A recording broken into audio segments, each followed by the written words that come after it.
Waiting on my account. I will be waiting outside.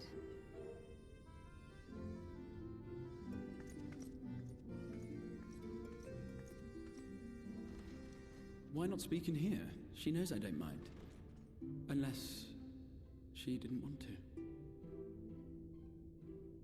Perhaps I might accompany you. Though I am woefully ill-qualified to assist in the Exarch's research, I may yet be of some use to Lena.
Did you slay this eater? Your orders were to await the main force before engaging. No, Captain. It wasn't us, I swear it. A man came out of nowhere and cut it down before we knew what was happening. By himself? Certainly it is no light warden, but nevertheless. It's true. Felled it with a single swing of his axe, he did. I've never seen anything like it. So I says to him, who are you, the warrior of bleeding darkness? And he says, no, I'm a warrior of light. And that was it. Buggered off as quick as he came. A warrior of light? Why would someone go around calling himself that, though? It was those bastards who caused the flood. I mean, if you were going to pretend to be anyone, it'd be him, the warrior of darkness. Hey? Oh, I didn't know. It's an honor.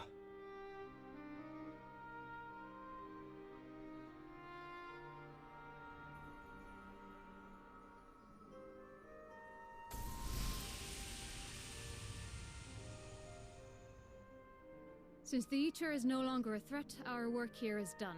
Return to your posts.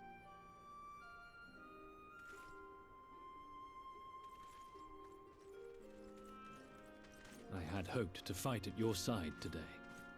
But I'll continue to follow your example, and may we meet again.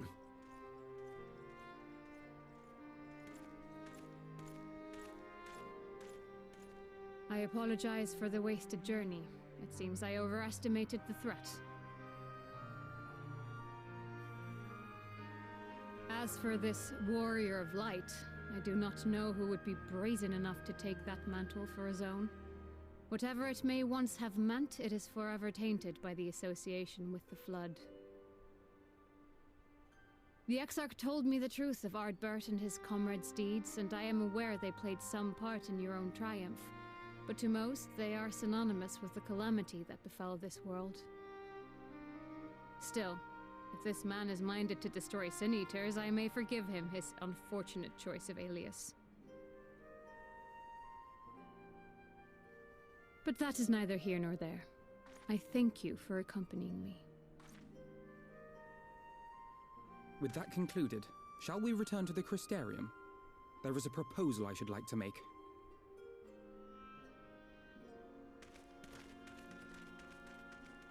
Forgive me. There is one more thing.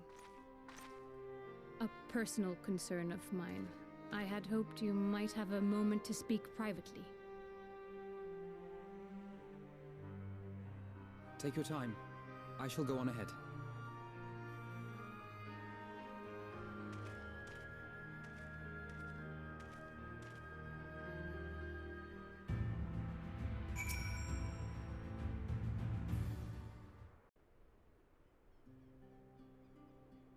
I will not mince words. This matter concerns the Exarch. Though his countenance belies his age, his demeanor never has. He has seen more than any man should and grown ever more weary with time. But I see I give the wrong impression. While it is true he attempted to open a letter with a salmon fillet the other evening, we are not here because I suspect his mind is deteriorating. Nor do I believe him to be so maddeningly unconcerned by the prospect of his own death as he once was. Indeed, the opposite is true.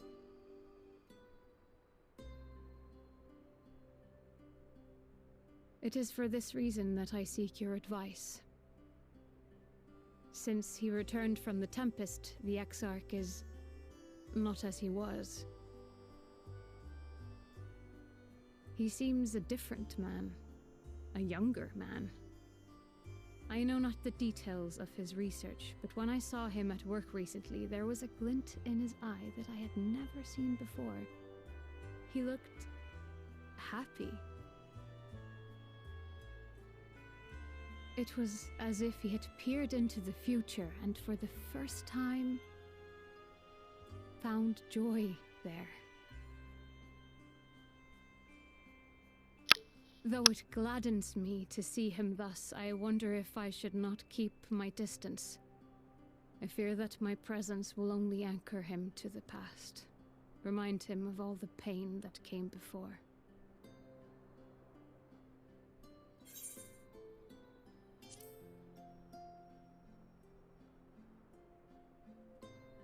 Is that so? Then perhaps we might remain as we were. As we have always been. What a relief.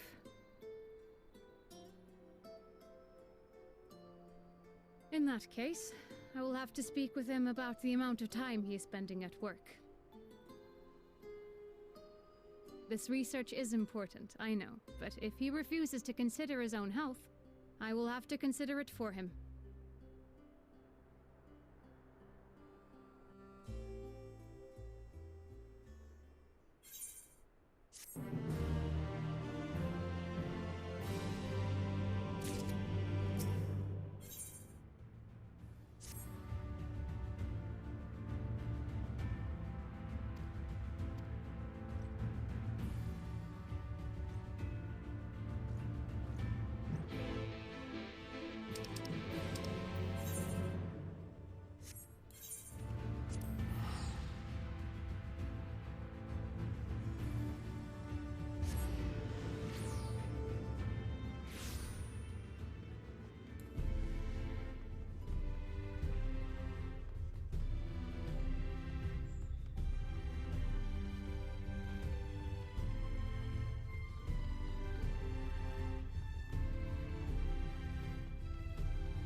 Yes, this looks to be nearly everyone. Let us begin, shall we? Though I am usually the first to hold forth at such events, I think on this occasion that honor should fall to you. They would be more inclined to take the word of the Warrior of Darkness. Indeed. In light of the subject matter, who better than thee to speak these truths?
Wicked White? The Warriors of Light did all that? So they never... I mean, they only ever wanted to help. And when everything they'd done turned to ash, they still carried on. They gave everything to stop the flood. First their lives, then their souls. And they managed it too, in the end. They saved us. And we cursed their names.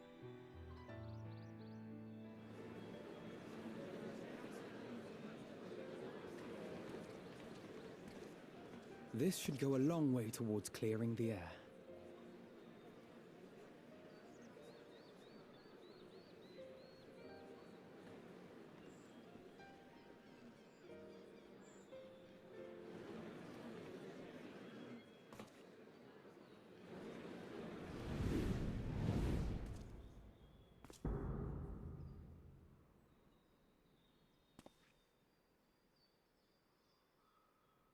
Impossible.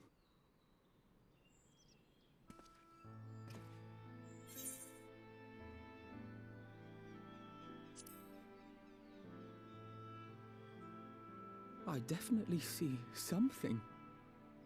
You don't think it's a ghost, do you? Nay, yonder standeth no bloodless apparition, but a warrior of light and darkness both. Ardbert. What in the world?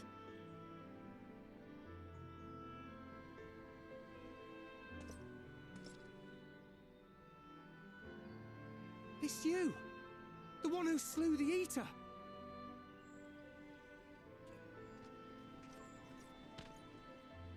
That it should be the Warrior of Darkness who brought the truth to light. You've saved me a fair bit of time, though I have a few words of my own to say, if I may.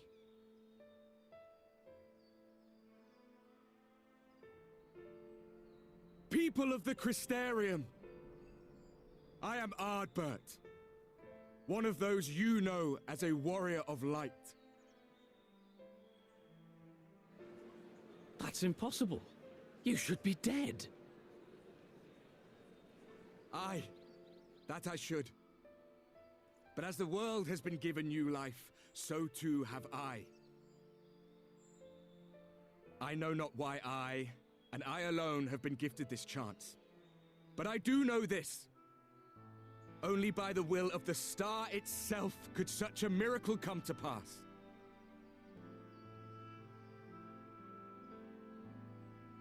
The hero who stands before you now, the Warrior of Darkness, is not of this world. And the day will come when he must return to his home.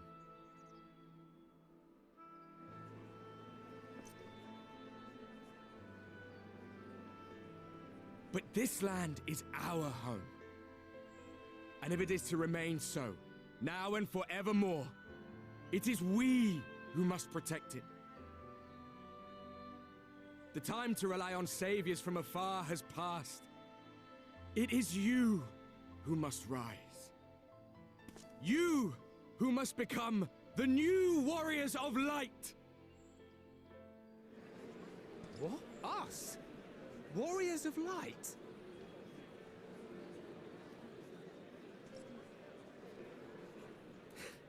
None of us were born heroes, my friend. I was only ever a man with a thirst for adventure.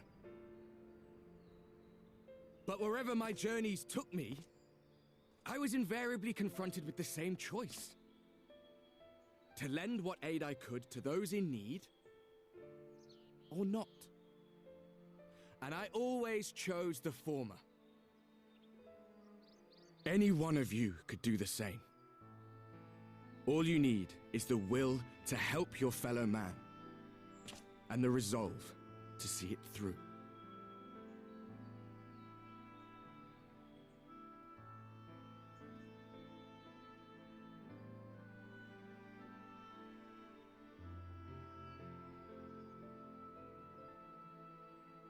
From thine own lips did we learn of Ardbert's fate, and by thy countenance I gather thou art not inclined to recant thy testimony.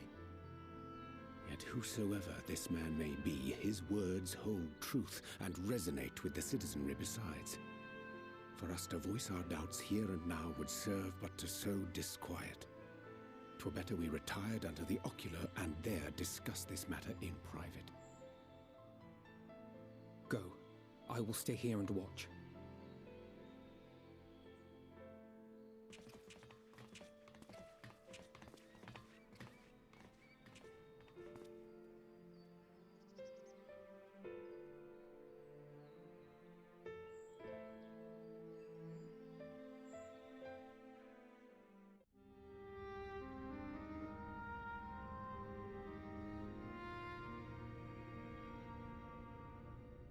So, that is a warrior of light of the first.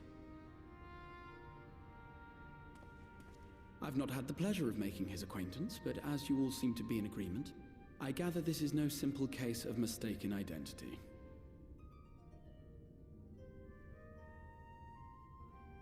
As far as I was able to discern, that was indeed Ardbert. It has been a long time, but not that long. Could he truly have been resurrected as he claims?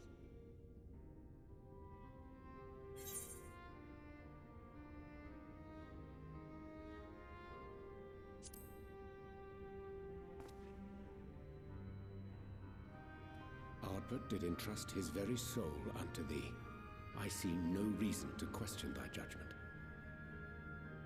Nor I. To my eyes, your ether burns as brightly as the day you slew Emmett Selk. That is proof that he is with you still.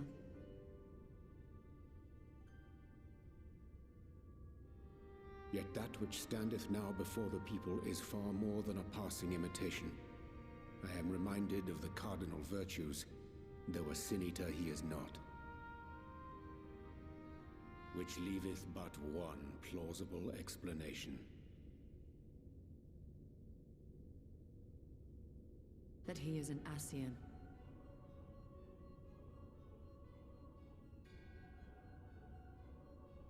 Given their fondness for posthumous possession, I would have to agree. From what I understand, the Warriors of Light were laid to rest in Yulmore by those whom they had aided in life. At the time, some few still remembered them as heroes. Needless to say, 4 of them were subsequently exhumed to serve as the virtues. And if one knew where to look, Ardbert too would not have been difficult to find. Assuming then that this is indeed the work of an Ascian, my mind inevitably turns to the last remaining paragon to survive the Sundering.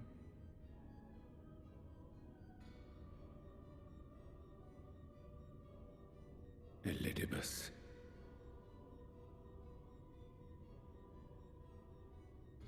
That Xenos hath reclaimed his own flesh is known. Thou thus evicted from his borrowed form, and cognizant no doubt of Emet-Selk's failure here in the first, 'tis quite possible the emissary chose Ardbert for his next vessel. Inhabiting the flesh of the fallen. My, that is unsavory. And they do this often, you say? Verily, for they possess no corporeal forms of their own. In what one may term their natural state, none save those gifted with the echo can perceive them. Indeed, when Elidibus intruded upon the waking sands, his presence did go unmarked by all save Minfilia and the Warrior of Light. On that occasion, I myself remained ignorant of his coming until after his departure. It was only at a later juncture, when he deigned to appear before me in borrowed flesh, that I was finally able to take the measure of him. In such puppetry do the Ascians engage when they seek to influence the course of history. And they have gained much by it. Emet-Selk single-handedly built the Garlean Empire in this manner, while the Hebrea came close to conquering Eorzea, having taken possession of Thancred's living body. Yet it must needs be noted that the Ascians cannot avail themselves of all mortal vessels. For were they able to do so, none would serve as a better pawn than our own redoubtable champion. Mayhap the blessing of light shieldeth Hydaelyn's chosen from Ascian influence. Or mayhap other forces are at work. We cannot say for certain. Whatever the reason, I hope it holds true. I dare not contemplate what might come to pass otherwise. Is it not peculiar, then, that Ardbert's mortal remains should be susceptible, given that he was once a warrior of light? Or did the final departure of his soul make it possible, perhaps? Regardless, to hear an Ascian use him to call forth new warriors of light boggles the mind.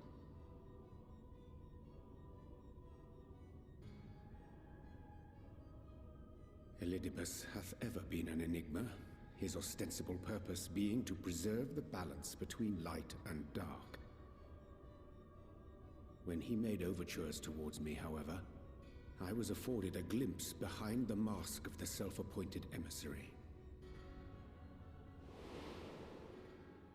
I shall not defend mine actions, undertaken in pursuit of a better understanding of our foe as either wise or prudent. Nevertheless, what little I did glean may now prove useful. Elidibus possesseth a subtle mind, practiced in the art of manipulation. That he coaxed this star's most valiant heroes as far as the source with naught save half-truths is no trifling feat. And now I believe he doth employ his skills once more to some as yet unknown end. Though naught is certain, should my suspicions prove true, we shall have need of all our wits if we are to uncover and thereafter thwart his plot. Agreed. 'Tis plain that simply speaking out against him will not avail us. At best, it would only serve to confuse the people. And I would hesitate to do anything which might tarnish Ardbert's reputation once more, nor yours by association.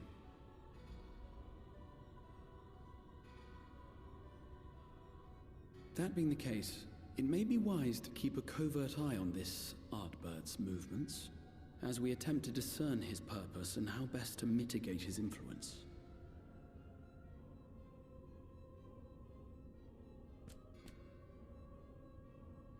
His performance appears to have concluded. What now? Go back out and follow him?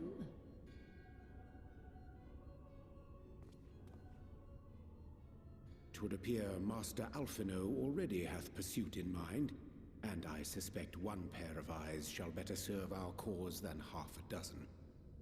Let the rest of us maintain an inconspicuous distance, for the present at least.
Come. Our new discoveries are to be found this way.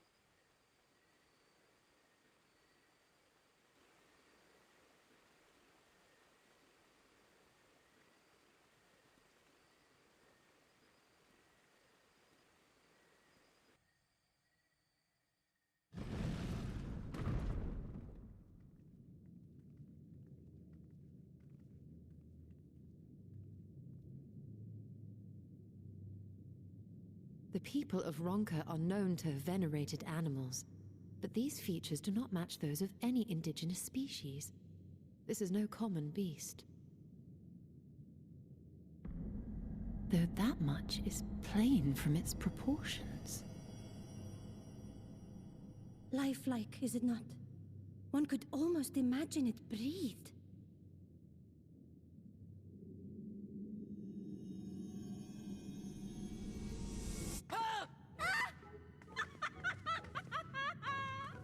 Why you... Ugh.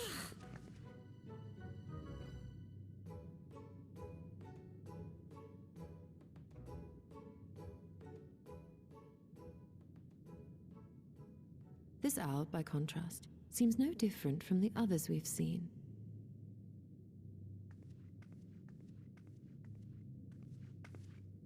The sealed door lies ahead.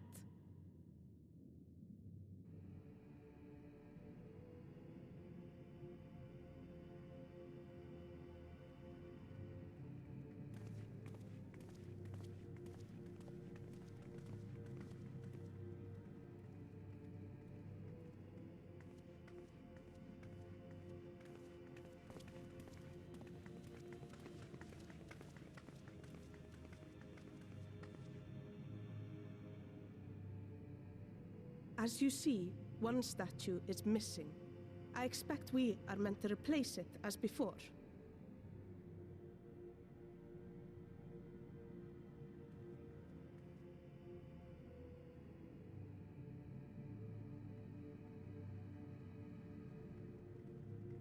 Too simple. There will be some additional defense mechanism.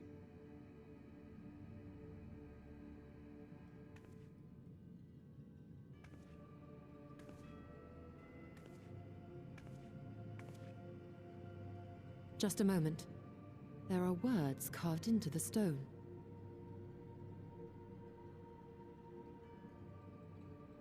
He who would disturb a hero's deserved slumber shall instead waken the beast and know his folly. Wait! Don't!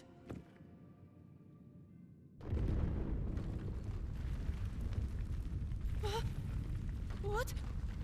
But I only... What is happening?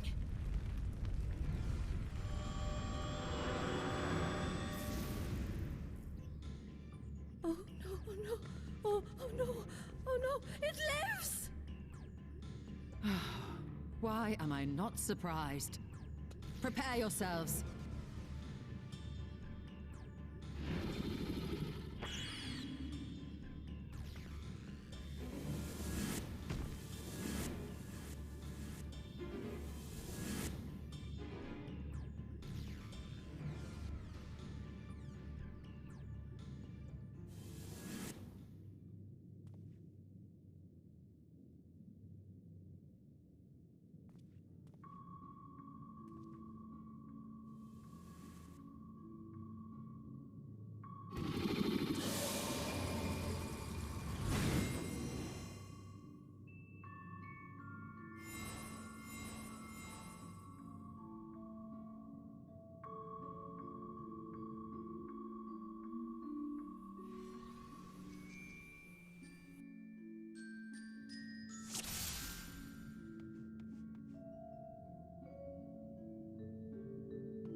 'Twould seem the magics have returned us.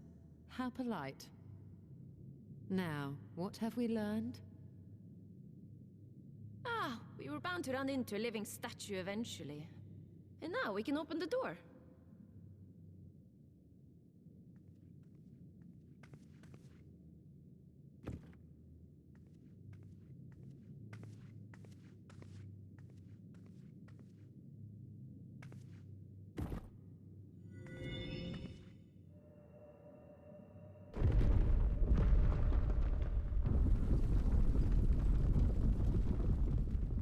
He who would disturb a hero's deserved slumber.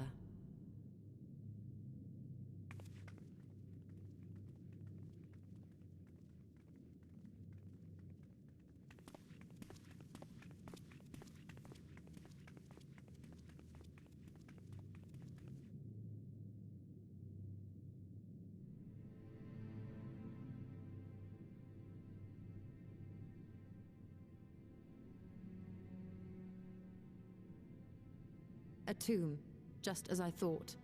Befitting a hero.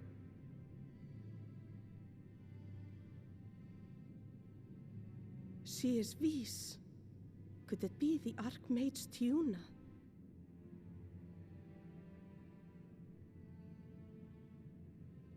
A legendary hero of Ronka, as you surmised. The tales tell of how she smote entire armies with a single incantation, so potent was her spellcraft. Though she ever fought in the name of peace. I thought them no more than tales. To think she really existed. Well, I for one always believed.